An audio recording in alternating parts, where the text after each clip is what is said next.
Hello दोस्तों, अंजना के channel में आप सभी का हार्दिक स्वागत है।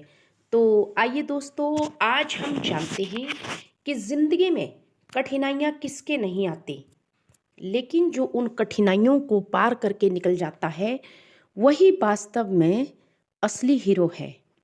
जी हाँ दोस्तों, माता जानकी को ही ले लो, माता सीता को। इतने बड़े जो राजा थे, धर्मात्मा राजा जनक, उनकी वे पुत्री थी। राजा दशरथ जो कि अयोध्या के इतने बड़े महाराज थे, उनकी वो पुत्र वधू थी, बहू थी। और स्वयं भगवान श्री राम जो भगवान हैं वो उनके पति हैं। फिर भी दोस्तों, माता सीता के जीवन में कितनी कठिनाइयाँ आई, लेकिन भगवान की पत्नी भगवान से बिना सहायता लिए अपने कर्म को भोगती है। ये तो आप सभी ने देखा है। अपने पिता से बिना सहायता लिए अपना कर्म भोगती है, अपने ससुर से बिना मदद लिए अपने कर्म भोगती है। तो माता सीता से हमारे को बहुत कुछ सीखने को मिलता है। माता सीता भी हमारे जैसी ही स्त्री थी, लेकिन माता सीता के त्याग, तपस्या और समर्पण ने उनको, और अटल विश्वास की शक्ति ने उनको देवी बना दिया। जी हाँ दोस्तों, तो दोस्तों जिंदगी में मुश्किलें सबके साथ आती है, लेकिन उन मुश्किलों को हम पार कैसे करें ये हमें तय करना चाहिए। कैसे हम अपना कर्म ठीक करके उन मुश्किलों को पार करें। ऐसे ही दोस्तों भगवान श्री कृष्ण को ले लो। भगवान श्री कृष्ण का जन्म ही कारावास में हुआ था। सोचिए दोस्तों, आज के समय में यदि किसी नवजात शिशु का जन्म जेल में हो, तो भगवान श्री कृष्ण तो जब कारागार में, कंस की कारागार में उनका जन्म हुआ, तो उनके माता पिता के हाथों में बेड़ियां थी। कैसे भगवान श्री कृष्ण की कृपा से वो बेड़ियां टूटी और यमुना की उफनती नदी को पार करते हुए वासुदेव जी जो उनके पिता थे, वो नंद यशोदा के घर अपने पुत्र को सुरक्षित रखाए और वहां से जो योग माया को लाए। तो दोस्तों योग माया भी साक्षात जगदम्बा थी।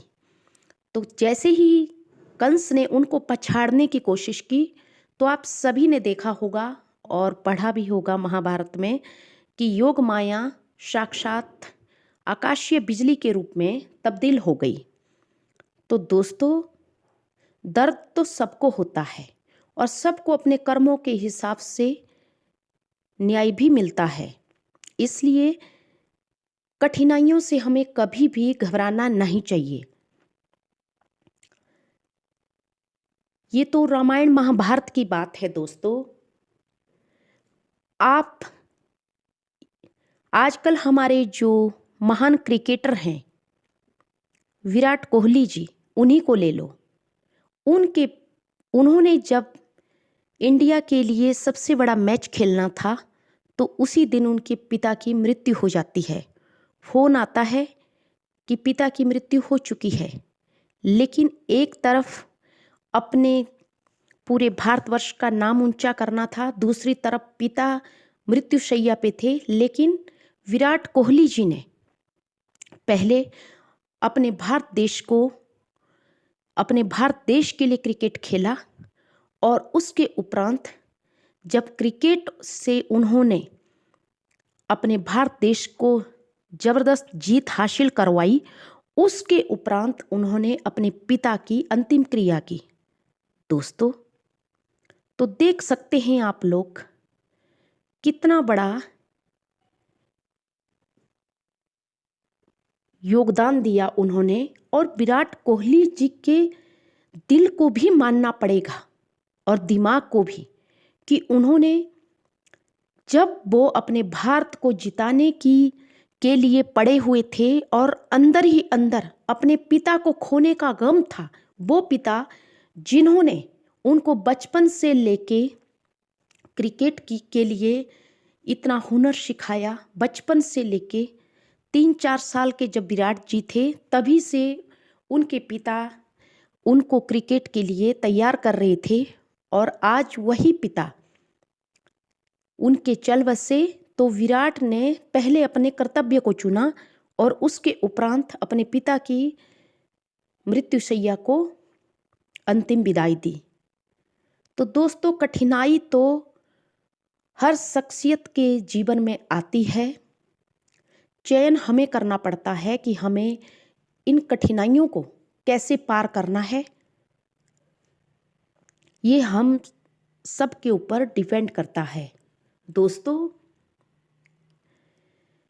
आजकल चाहे किसी की भी बात, कलयुग हो, त्रेता युग हो, सतयुग हो, माता पार्वती ने सतयुग में भोले बाबा का, जहां उनके पति परमेश्वर का अपमान हो रहा था, तो उन्होंने स्वयं राजा दक्ष की सभा में अग्निकुंड में अपने आप को भस्म कर दिया अपने पति महादेव शिव के लिए, और पुनर्अवतार हुआ उनका पार्वती के रूप में हिमालय राजा के यहाँ। ये तो कथा आप सब जानते हैं। बाद में भगवान शिवजी से माता पार्वती का विवाह हुआ और